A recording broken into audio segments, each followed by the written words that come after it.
Somewhere right now, a house has been sitting on the market for months. Price dropped twice and the owner isn't even worried. If it doesn't sell, they'll just rent it out and wait. Because in this housing market, the people who already own a home don't actually need to sell. They can just wait everyone else out. For most of history, each generation bought a home a little younger than their parents did. That quietly stopped. The average first-time home buyer in America is now around 40 years old. 40, that's an all-time high. Here's why. In the early 80s, a typical home cost about 3 times the typical household's income. Today, it's more than 5 times. Wages went up, home prices went up faster for decades straight until the gap became too wide to close by saving harder. And the people who already own homes have almost no reason to sell. Millions locked in a mortgage rate around 3% a few years back. Rates are now more than double that. Sell and buy again, and the same size house costs hundreds, sometimes over $1,000 more a month. So people just don't move. Some quietly turn their old place into a rental instead, becoming landlords almost by accident because moving stopped making financial sense.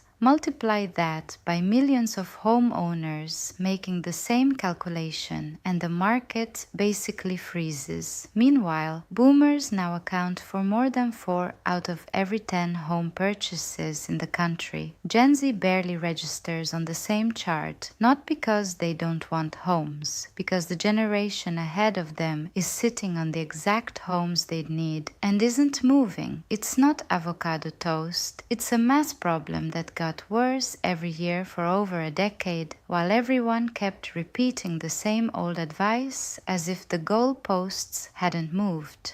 So here's where this stops being a story about a frozen market and starts being about your own plan. If you've been waiting to buy a home before you seriously start building wealth, that wait might last a lot longer than you think. The equity boomers built mostly came from just holding an asset for decades while the market did the work. That same principle doesn't require a mortgage to start. It works through a retirement account or a basic index fund, with whatever you actually have right now. Waiting for this market to fix itself first is a bet that a decade-long problem solves itself on your timeline. Nothing about the last 10 years suggests that's the safer bet.